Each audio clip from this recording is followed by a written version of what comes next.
So we'll continue our series on the Noble Eightfold Path.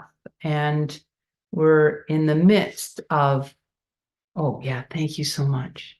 Thank you. Thanks, Amita. Pardon me. We're in the midst of the ethical component, ethical aspect of the Noble Eightfold Path, which is right speech, right action, and right livelihood. And for the last couple of weeks that we've been in the series, we've talked about right speech, such an alive aspect of our spiritual practice because it happens so much. Today, I'm going to be speaking about right action and right livelihood. And before I begin, I wish to start with Scott actually had asked us to keep similes going. And this is one of my favorite similes from the Pali Canon. And I'll just jump right in. It's in the Connected Discourses, the Samyutta Nikaya in chapter 3, and it's sutta number 25. And this entire chapter are all these dialogues that King Pasenadi has with the Buddha. In this particular sutta, you see a lot of wisdom that's grown in the king. So the Buddha poses this simile to the king. And so this is the Buddha speaking. What do you think, great king? Suppose a trustworthy and dependable man were to come from the east. He'd approach you and say, please, great king, you should know this. I come from the east. There I saw a huge mountain that reached the clouds, and it was coming this way, crushing all creatures. So then, great king, do as you must. Then a second trustworthy and dependable man were to come from the west, a third from the north, and a fourth from the south. He'd approach you and say, please, great king, you should know this. I come from the south. There I saw a huge mountain that reached the clouds, and it was coming this way, crushing all creatures. So then, great king, do as you must. Should such a dire threat arise, a terrible loss of human life, when human birth is so rare, what would you do? And King Pasenadi answers, Sir, what could I do but practice the teachings, practice morality, doing skillful and good actions? I tell you, great king, I announce to you, back to the Buddha speaking, I tell you, great king, I announce to you, old age and death are advancing upon you. Since old age and death are advancing upon you, what would you do? And the king answers, Sir, what can I do but practice the teachings, practice morality, doing skillful and good actions?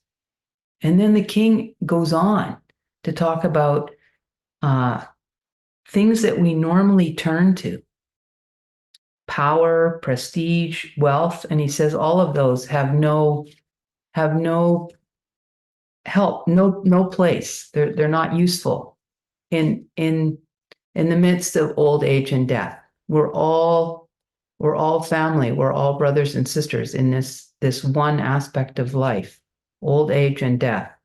Certainly death. Some of us die young. When old age and death are advancing, what can I do but practice the teachings, practice morality, doing skillful and good actions?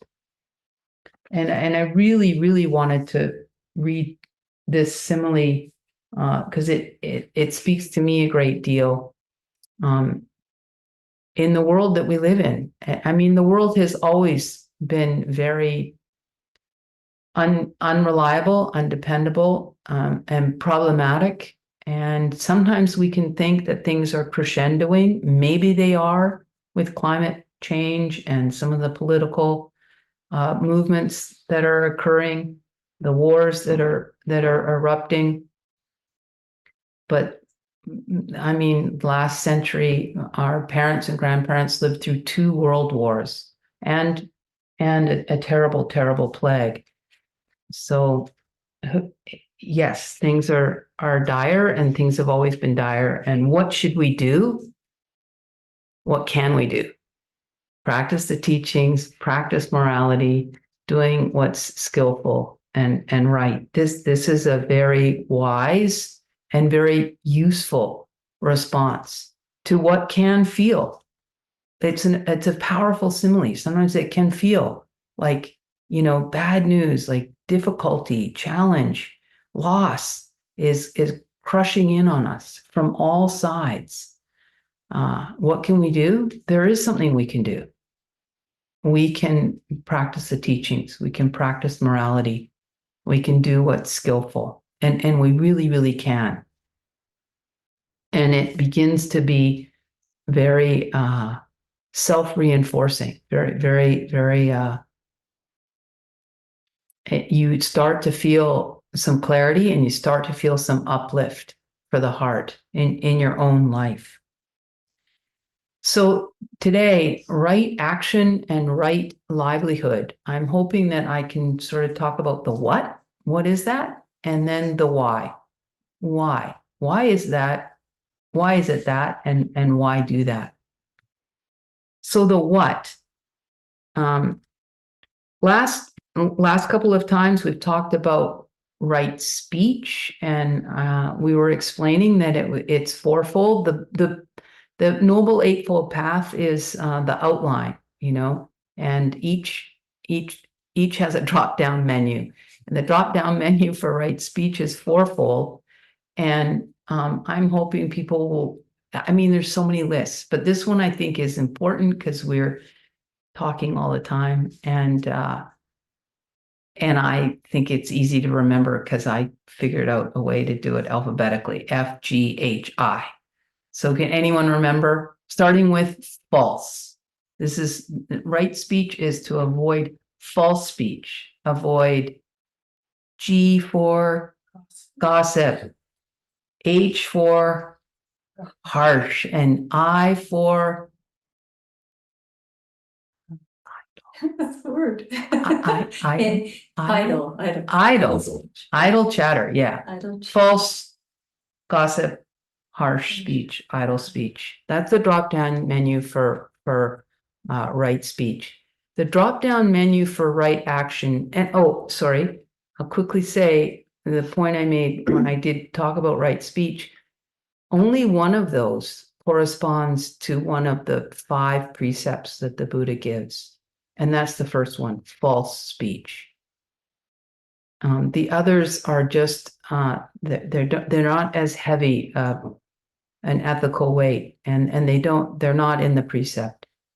Right action, on the other hand, there's a drop-down menu of 3 for right action, and each one is one of the 5 precepts. The first for right action is not killing, not intentionally taking the life of any living creature. And this is the first of the Buddha's 5 precepts for lay people, that the Buddha at certain points in the discourses says this is just sort of like the basic bottom line of being a half decent human being. Not intentionally taking the life of any living creature. And this is the first precept. The second of the drop-down menu for right action is the second precept, which is not to take what's not given, not stealing. And then the third of the drop-down menu for right action is the third precept, and it's to not misuse our sexual energy. And actually, the ways that we misuse our sexual energy are actually the first 2 precepts, that where we're harming, or we're causing harm with our sexual energy, or we're taking what's not given, it's not available. Even sometimes with our eyes, we're taking what's not on offer. this is a misuse of our sexual energy. So these three precepts and this drop-down menu of right action, not killing, not stealing, not misusing your sexual energy, are all based in non-harm. And with each of the precepts, they're always, so the fourth precept is the not lying, not killing, not stealing, not misusing your sexual energy, not lying. These are the first of the 4 of the 5 precepts. And the 5th precept is to not take intoxicants, which lead to carelessness and heedlessness, and invariably often lead to breaking one of the 4 ethical precepts. Not killing, not stealing, not misusing your sexual energy, and not lying.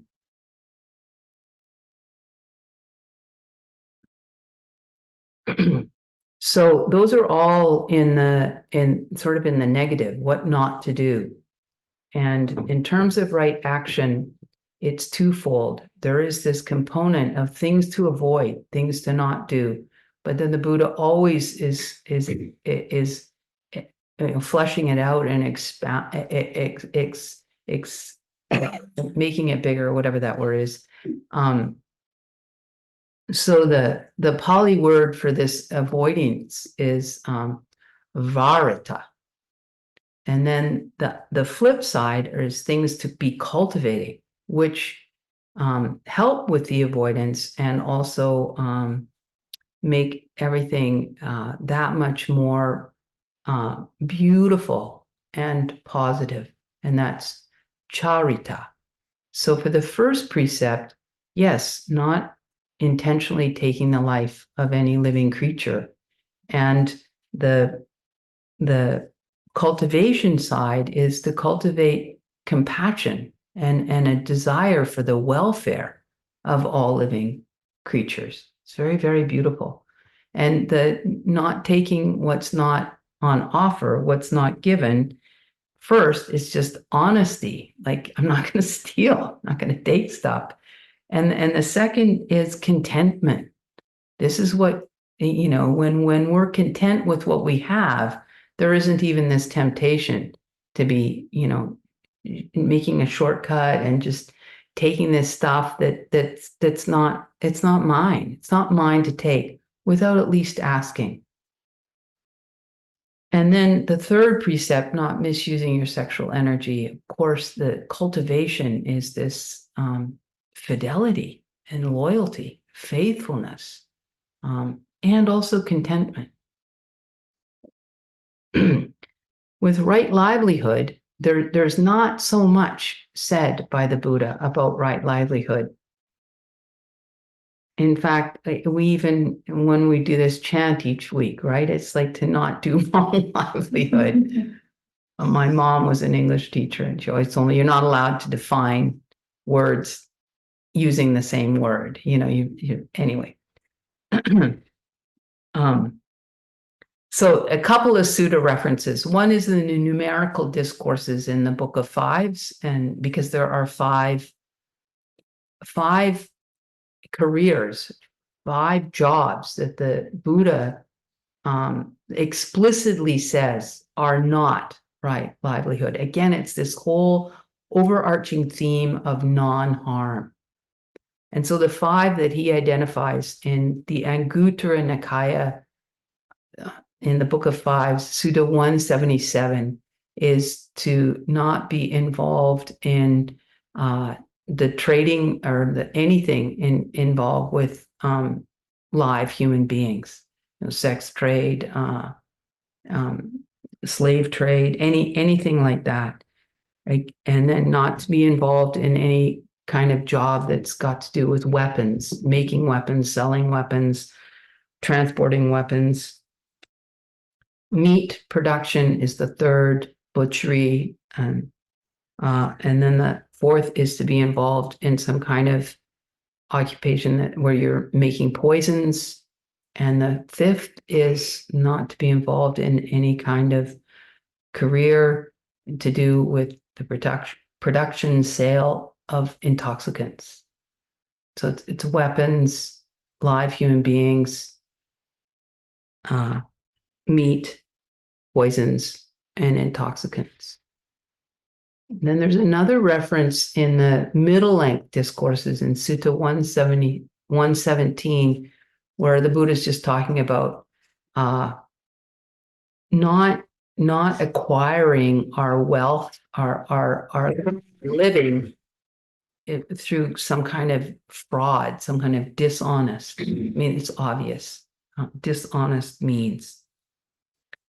With right livelihood, honestly, it's not as much. I mean, all of us, every job that I've had, there was some harm involved. I mean, just being alive, we're causing harm. The Buddha is clear about that.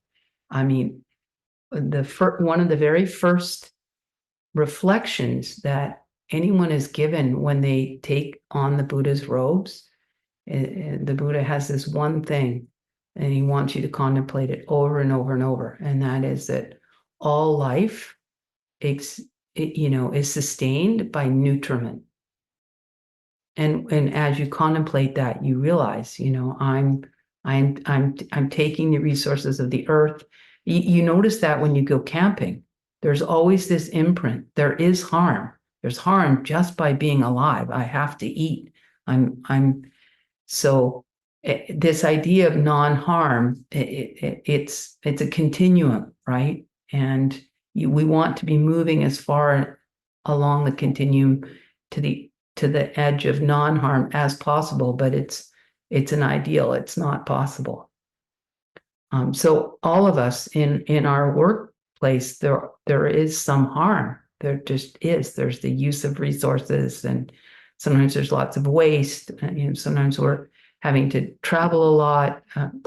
So we can't get too uptight about this. There is harm by being alive. We just want to be really conscious of it and to be moving in the direction of as little harm as possible. And then if we can be involved in some kind of livelihood where it's directly beneficial and benefiting and serving, even better. So it's not so much what we do in our job, but how we do it. You could do anything. Sorry, not those 5 that I mentioned, but you can be a bus driver and it be an incredible service that you're giving, and kindness and generosity and uplift, anything really. So I'll segue to the why. I hope that's clear. The what, the right action, not killing, not stealing, not misusing your sexual energy, and right livelihood as much as possible, non-harm. This overarching principle. So the why. It's so lovely. What's the motivation and what's the benefit? What's the why? And again, it's this overarching theme of non-harm. And I'm going to give 4 Sutta references because the Buddha is quite clear about these. This isn't arbitrary. So the first Sutta reference is in the connected discourses, the Samyutta Nikaya, chapter 55, Sutta 7, where the Buddha goes on and on about this reasoning of why. And it's this extrapolation that, like, I don't want to be killed. I don't want someone to steal my stuff. And I certainly don't want anyone, involved with someone that I'm involved with in terms of sexually, some intimate relationship that I have. I don't want anyone messing with that. And so we extrapolate that out, just like I don't want that done to me. Well, clearly you don't want it done to you, and you don't want it done to you. And every living being, and the Buddha's explicit about each one of these. That's the first reason. is that like, I don't want to die. I cherish my life. Well, then you don't want to die either. And so I'm not going to take your life. It's not mine to take. The second reason is this coming to understand that if I'm really going to care well about myself, I'm going to want what's best for myself, and these are the things that are best for me. It's to not be involved in any of these actions. This is really caring for myself. And again, it's King Pasenadi talking with the Buddha, and King Pasenadi initiates this conversation. And this still is in the Samyutta Nikaya, the Connected Discourses, chapter 3, because that entire chapter, they're all conversations between King Pasenadi and the Buddha. So it's in chapter 3, sutta number 4. And King Pasenadi he's in meditation, he has this aha, and he goes to the Buddha and says, those who do good things by way of body, speech, and mind. So these are those 4 precepts. Body is right action, not killing, not stealing, not misusing my sexual energy, and speech is not lying. And then mind is our meditation practice, that I'm beginning to train my mind and cultivate the mind. Those who do good things by way of body, speech, and mind do love themselves. This comes to the king as he's meditating, like, oh, I get it. It's all connected. Even though they may say, I don't love myself, they do really. Why is that? It's because they treat themselves like a loved one. That's why they do love themselves. And the Buddha says, so true, great king. That's so true, said the Buddha. And then he repeated the king's statement, adding, if one regards oneself as dear, one should not yoke oneself to wickedness. For happiness, it's not easy to find by someone who does bad deeds. When you're seized by the end maker, when our death comes, as you give up your human life, what can you call your own? And it turns out there is something. What do you take when you go? What goes with you like a shadow that never leaves?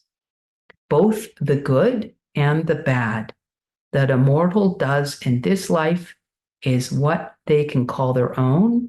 That's what they take when they go. And actually, people that have near-death experiences and then are able to relay what was happening in those last few moments,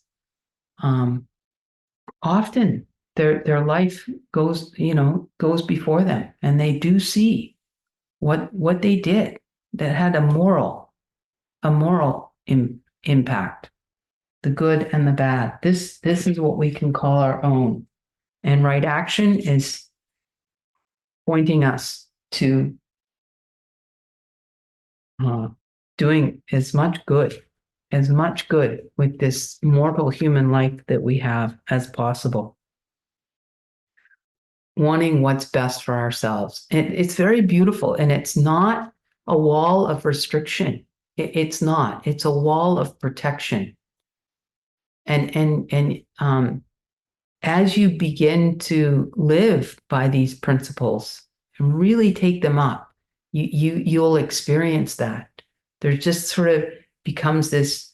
It's a wall of protection, one from proliferation, like all this ruminating about what should I do, and should I get involved with that like when I've been around people that are beginning to get involved in relationships that they should not be involved in. Either their relationship hasn't ended cleanly yet, or they're a muddled mess. Seriously, they're all over the map. And then they're also breaking all kinds of other precepts in terms of honesty. So it's a wall of protection from mental proliferation, and it's a wall of protection from rationalizing. It just, everything gets clean and clear. For myself, and it's not explicitly right action, but it's related to right action. The precept that was the most difficult for me to take was the fifth precept about not taking intoxicants. I'd been quite a heavy drinker. And then I started meditating, and then my drinking was getting less and less because all the reasons I was drinking was like to release pressure in my life. And as I became more mindful, things just got more easeful and light and clean. But I still was drinking, and it was something that I thought had brought a lot of color to my life and fun. And I was also quite an avid soccer player, which also, at one point my soccer team had considered naming itself, uh, a drinking team that plays soccer, which we were.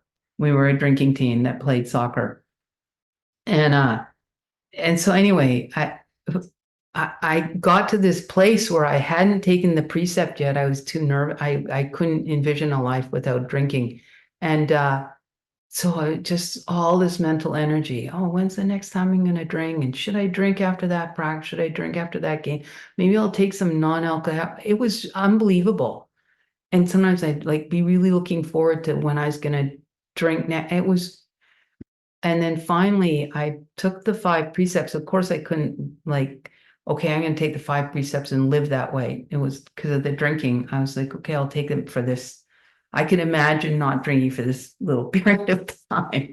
So I took the 5 precepts for that. And then I wasn't expecting it. I was so free because it was like, I'm not going to drink. And it was so easy and clean and simple. And I was free. It was amazing. So the precepts are like that. They're these guide rails, and they protect us, and they clarify things. So they're very precious. They're not onerous. They're a gift. They're really a gift. So 2 more quick points. And in the numerical discourses in the Book of Eights, Sutta number 39, it's called Streams of Merit. Beautiful sutta, but the Buddha is explicit. When we live by the 5 precepts, when we take the drop-down menu of right action on board, the Buddha says that, of course, it's a huge gift to ourselves, but then we're actually giving this gift of fearlessness, freedom from fear, to other people. When I'm living by the precepts, and they're precepts, they're not commandments, they're guide rails, they're guiding principles. I want my life, I want my energy to go in this direction. When we take them on board, we become someone that is trustworthy. We become someone who's safe. We become someone who's reliable, dependable. We give a gift of fearlessness to other beings. It's very, very beautiful. And then lastly, this huge gift to ourselves, still in the numerical discourses, the Anguttara Nikaya, in the Book of Elevens, the second sutta number 2, the Buddha talks. It's very, very beautiful. And now Bhikkhu Kovalo has written a book, Cascading into Joy. The Buddha has this beautiful, and it's several times in the suttas, outline of this natural unfolding, all starting with the precepts. When we take the precepts, when we start to try and live our lives based on the teachings, practicing the teachings, we experience this freedom from remorse. Everything it's like cleaning your house, that feeling? The laundry's done and the shopping's done and the cleaning's done. Well, a lot of the women here will relate to this, and more men. Yay. You feel so good. You just feel like everything's in order. And there's this freedom from remorse. The Buddha is saying this.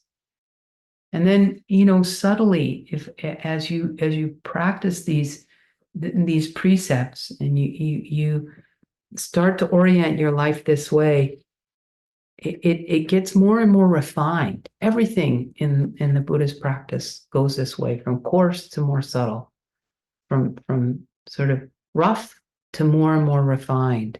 And the precepts start to become more and more refined, and you start to realize, oh, like taking what's not given. I'm taking someone's attention. I'm taking someone's energy.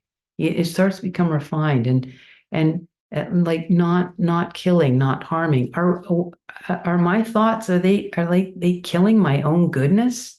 Am I killing my own practice here in meditation? Like it just gets more and more subtle and beautiful. And actually what we even understand as harm starts to change. What we even understand as suffering. This path is so beautiful, and there's this beautiful natural unfolding, and all the foundation is this part of the path, right speech, right action, right livelihood, orienting my life toward non-harm, orienting my life toward goodness, benefit for myself and for others. What we do with our thoughts, what we do with our energy, what we do with our time, what we do with our money, what we do with our life, it matters. It's really important. Don't think it doesn't. And sometimes, we get inundated with horrible news. We're living in a climate catastrophe crisis. But what you do with your life is extremely important. It's the only thing you have. And we don't know when any of us are going to die. And such encouragement to do the best we can and do as much skillful things as we possibly can in the time that we have.